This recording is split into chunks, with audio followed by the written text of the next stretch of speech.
Ladies and gentlemen, welcome to our third installment of the history of WrestleMania. Today we will be covering WrestleManias 21 to 30, from legendary clashes, historic moments, triumphs, controversies, and all that's in between in this era of WWE. Also, if you haven't yet, be sure to check out parts 1 and 2, where we cover WrestleManias 1 through 20. Without further ado, let's get right into it. WrestleMania 21. As many of the superstars of the late 90s and early 2000s were either gone or only making seldom appearances, WrestleMania 21 could be viewed as a changing of the guard, as many faces of the new generation would solidify themselves as top players on the roster.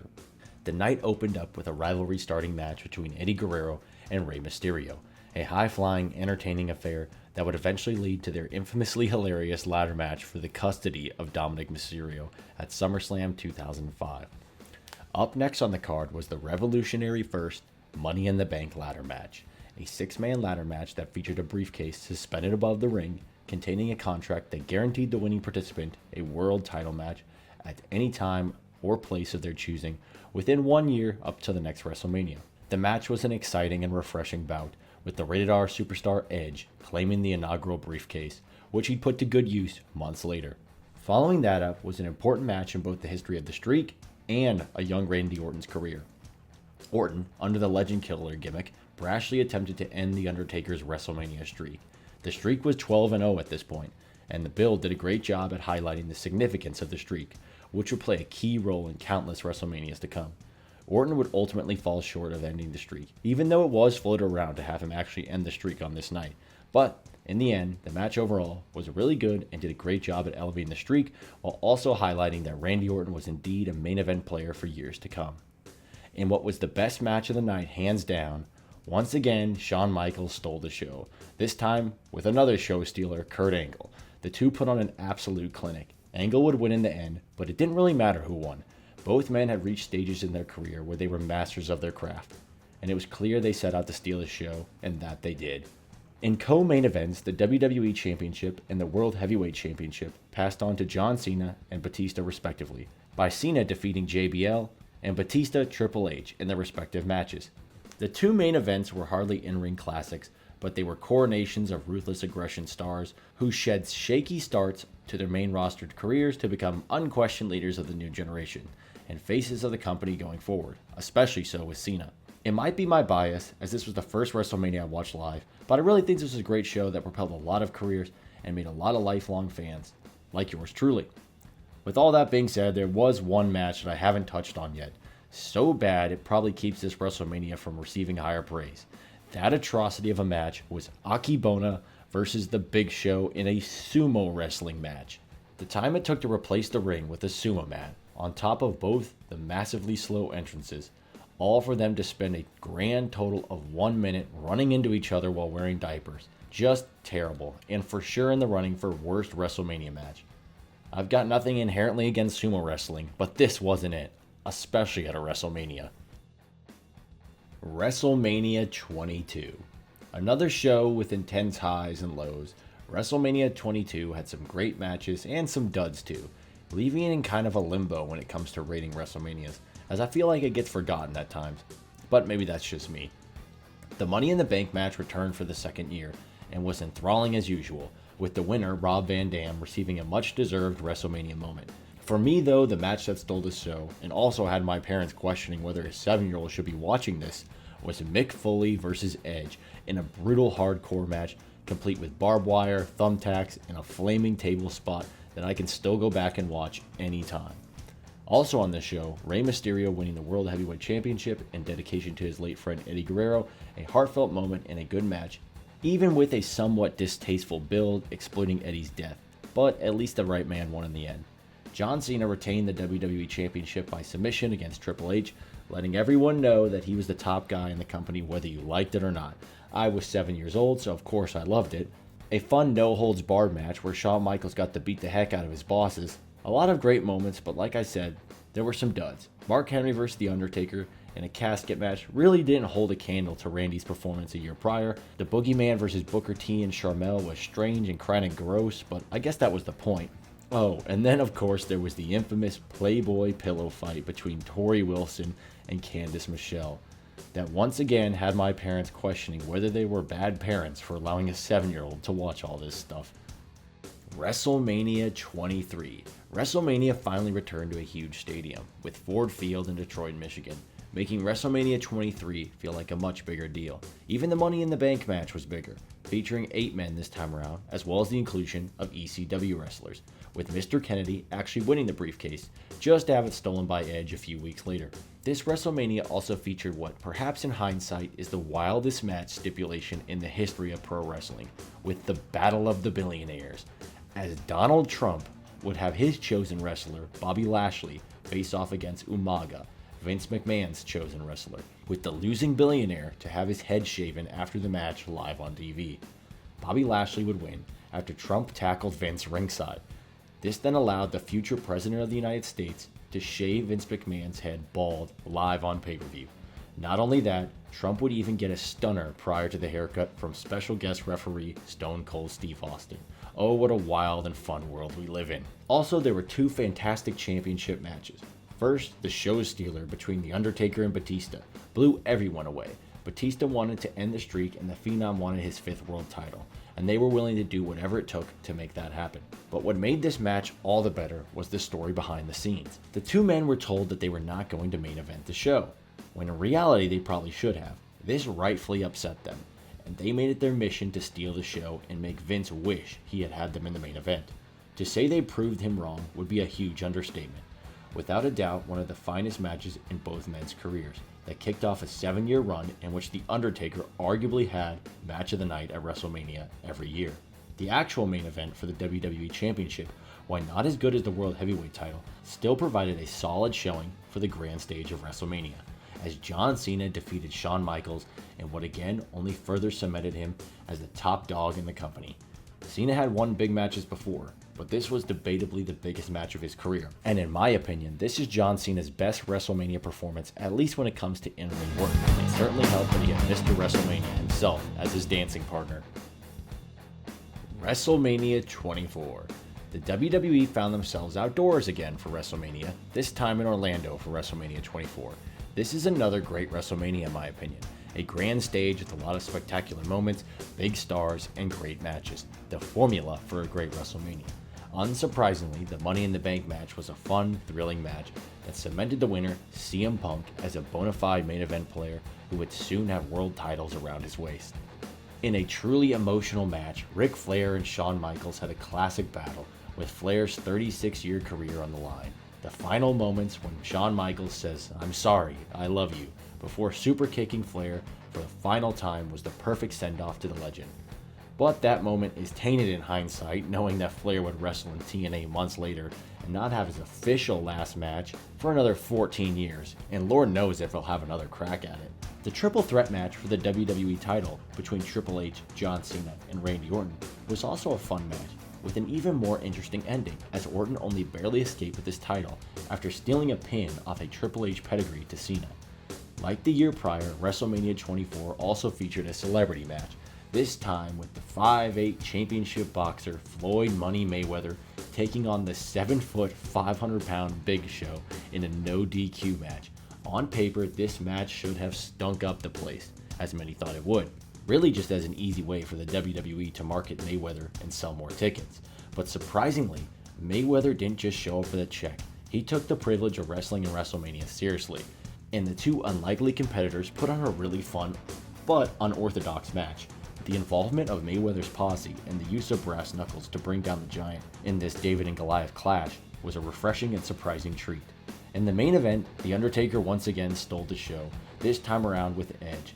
Both The Undertaker and Edge shined throughout the match, working beautifully together, with Edge eventually submitting to the Hell's Gate, further legitimizing the mystique of The Undertaker's streak. WrestleMania 25. The 25th anniversary of WrestleMania had the potential to be one of the best WrestleManias ever, but outside of having what's arguably the greatest match of all time, the rest of the card just seemed to fall a bit short of expectations. Let's start with the downright terrible Miss WrestleMania Battle Royale, a match that could have helped somewhat legitimize and build the women's division, which at this period was seen as more of a sideshow eye candy act, but no, somehow this match made an even bigger joke out of the women's division. by the decision to have a male wrestler, Santino Marella, win the match. Not only did he eliminate Beth Phoenix, one of the few legitimate female wrestling talents at the time, burying her and the entire women's roster for a cheap laugh, just downright pitiful booking, and I hope we never ever have to see Santina again. Elsewhere on the card, CM Punk won his second Money in the Bank match, making him the only ever back-to-back winner of the briefcase. Chris Jericho got beat up by a bunch of old dudes in a handicap match. Kind of funny, because now he's the old dude who gets beat up. Another match was a classic tale of brother versus brother, as Jeff and Matt Hardy faced off. The match was okay, but basically just seemed like a standard, weapons-filled Extreme Rules match that certainly had the potential to be better. Cena defeated both Edge and Big Show for the World Heavyweight Championship, a somewhat forgettable match outside of Cena having both men on his shoulders at one point. Now, before we get to the crown jewel of the show, let's talk about the main event between Triple H and Randy Orton. The build for this match was incredible and downright insane. Randy was a loose cannon, attacking and brutalizing, and even stealing kisses from Triple H's family, leading to a wild segment where Triple H broke into Randy Orton's home and attacked him until the authorities arrived and apprehended the game. This match had everything going for it: story, build, and Hall of Fame caliber talent. But the actual match was a huge disappointment. Triple H versus Randy Orton at WrestleMania 25 failed to show any of the intensity that had fueled their program leading up to the event, primarily due to the terrible stipulation that if Triple H were to be counted out or disqualified, he would lose the title. A real shame, because this match really could have been something special, especially in the main event slot. But it did have a tough act to follow. As I mentioned before, this night has one of the wrestling world's greatest matches in history, as Shawn Michaels attempted to hand The Undertaker his first defeat at WrestleMania. The suspense was there the whole match, as The Undertaker was wrestling less and less. Many fans found it believable that this might be the night the streak ended. And by who else but Mr. WrestleMania? The two told a great story start to finish, and the in-ring work was near flawless. The Undertaker went flying at one point, they both kicked out of respective finishers. When Michaels kicked out of his second tombstone, Taker's face was priceless, like he was doubting himself.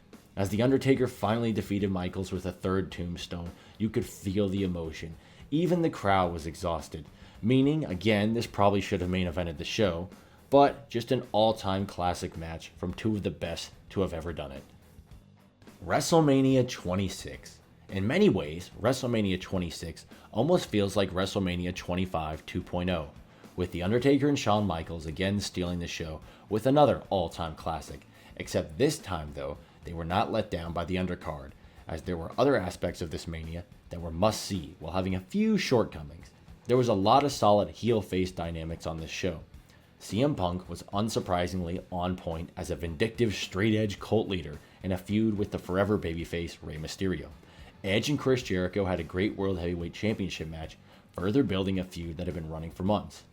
And Batista was doing the best work of his career in a heel run against John Cena.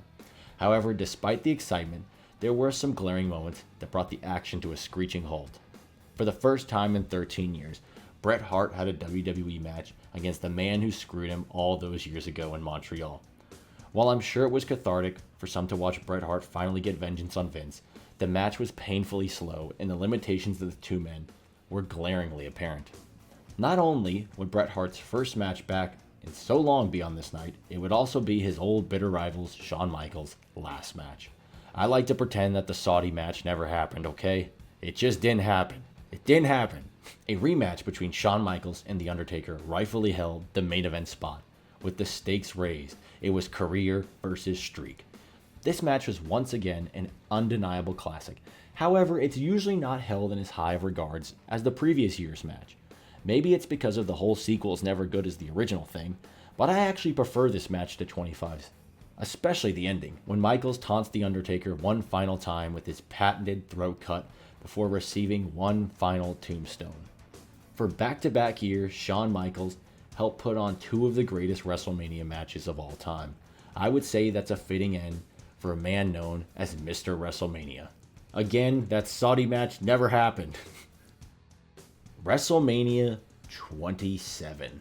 If the following three WrestleManias were movies, WrestleMania 27 would be the prequel, and a bad one at that. I really believe that WrestleMania 27 is one of the worst WrestleManias ever. To start the show, out came the heavily marketed host of WrestleMania 27, The Rock, which was great. Everyone loved The Rock and it's cool to see him back.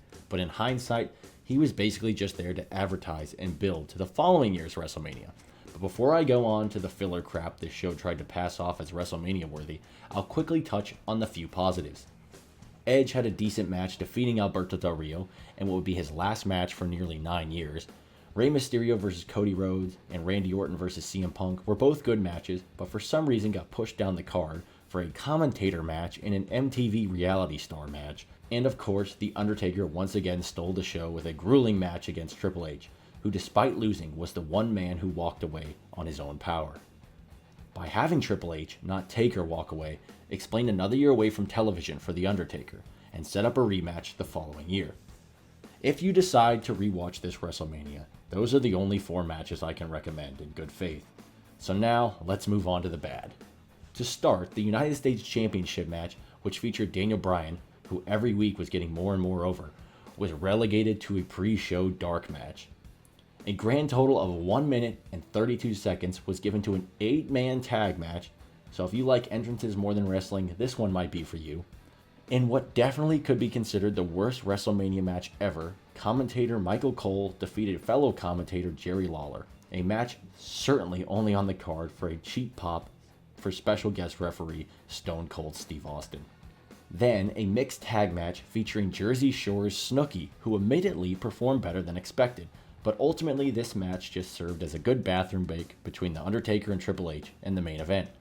And finally, the main event between John Cena and The Miz, which basically just served to tease the following year's main event.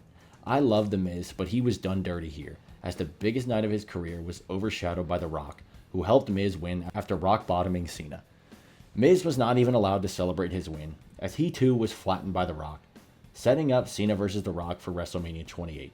If this isn't the worst WrestleMania in the modern era, then it's definitely the biggest filler show in the event's history.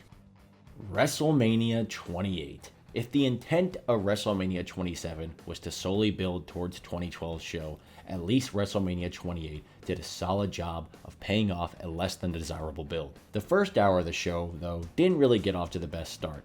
A still very over Daniel Bryan was at least on the card this time around, but only for a measly 18 seconds, dropping the World Heavyweight title to Sheamus in one of the strangest booking decisions in WrestleMania history, as it undermined the importance of the title and the Royal Rumble winner. But then again, almost everything on this card was going to play second fiddle to the main event. Then we had the nonsense of Big Show versus Cody Rhodes, and Beth Phoenix and Eve versus Kelly Kelly and Marina Menounos, the lady who opens up the first look at the movie theater. Maybe in hindsight, these 2 matches could have been cut or shortened to give Bryan and Sheamus a more satisfying match. With all that out of the way, the show really started to pick up. In what is still one of my favorite matches of all time, and in my opinion, the best match on this show, we got a rematch between Triple H and The Undertaker. This time around, it was a Hell in a Cell match and featured Shawn Michaels as the special guest referee. Even as a referee, HBK can still tell a story and add emotion to a match. His reaction to respective near falls was priceless. He genuinely looked mentally exhausted, not wanting his friend to meet the same fate he did. There were so many insane near falls, which were all incredibly believable, mainly the super kick pedigree sequence. The final act of defiance from Triple H hitting the iconic DX chop before inevitably meeting his fate at the hands of The Undertaker was a fitting and satisfying end for a match that was billed as the end of an era. The WWE Championship was defended right before the main event in a great match between Chris Jericho and CM Punk, who must have been sick knowing Dwayne was in the main event and he wasn't. Punk would successfully retain and continue his record-breaking title run for the remainder of the year. It was now time for the main event, billed as once in a lifetime, 2 all-time greats of their respective eras, John Cena and The Rock. This match is somewhat similar to Hogan vs. The Rock back in 2002, as the Miami crowd helped build the atmosphere, elevating the pretty by-the-books in-ring work. The back-and-forth boos for Cena and cheers for The Rock really gave this match a big fight feel, all capped off when Cena attempted to end The Rock with his own move, only to be countered as The Rock hit his own rock bottom for the 1-2-3. While the once-in-a-lifetime match was nothing spectacular when it comes to in-ring work, it did feel special, something the sequel lacked. WrestleMania 29.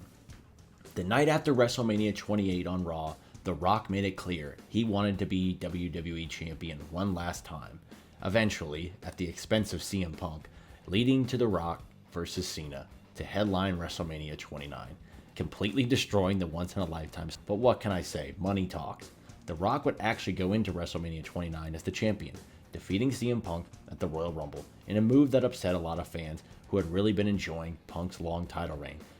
It wasn't completely in vain though for Punk, as he was placed in a feud with The Undertaker, hell-bent on ending the streak at WrestleMania. For the 7th and final year in a row, The Undertaker's match stole the show, in large part thanks to CM Punk, who masterfully worked with the aging legend to deliver a stellar storyline and match, both in and out of ring. Being that the streak would, spoiler alert, end the following year, I think that there's a good argument that CM Punk should have ended it this night in New Jersey. Of course, that isn't how things played out, but it's an interesting thing to wonder in what direction CM Punk's WWE career would have gone if that was the case, especially considering the tailspin it ended up taking during the final months of his first run with the company. Elsewhere on the card, Brock Lesnar returned to WrestleMania action for the first time since 2004, being defeated by a career-threatened Triple H thanks to the help from Shawn Michaels. Alberto Del Rio successfully defended the World Heavyweight Championship against Jack Swagger, two names mostly forgotten by WWE today, highlighting the state of the big gold belt at the time. The new Shield faction, comprised of Dean Ambrose, Seth Rollins, and Roman Reigns, who at Survivor Series bursted their way onto the scene, defeated both Big Show, Sheamus, and Randy Orton in their WrestleMania debut, a foreshadowing of the future of top main event players. In the final match, John Cena avenged his loss from the previous year by defeating The Rock for the WWE Championship, winning the title a record 11th time and setting a record for 4 victories as a challenger in world title matches at WrestleMania.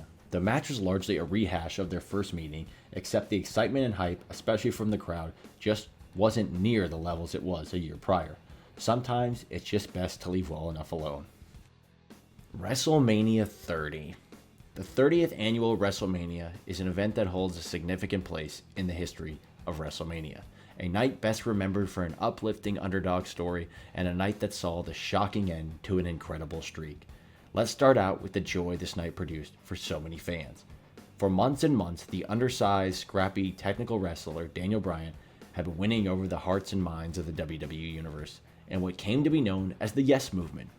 Harkening back to Bret Hart 20 years before, Daniel Bryan was forced to wrestle twice.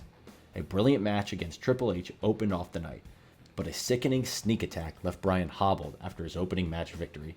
But by defeating Triple H, he earned himself a main title opportunity for the WWE Undisputed titles against Randy Orton and Batista, who to the dismay of fans had won the Royal Rumble.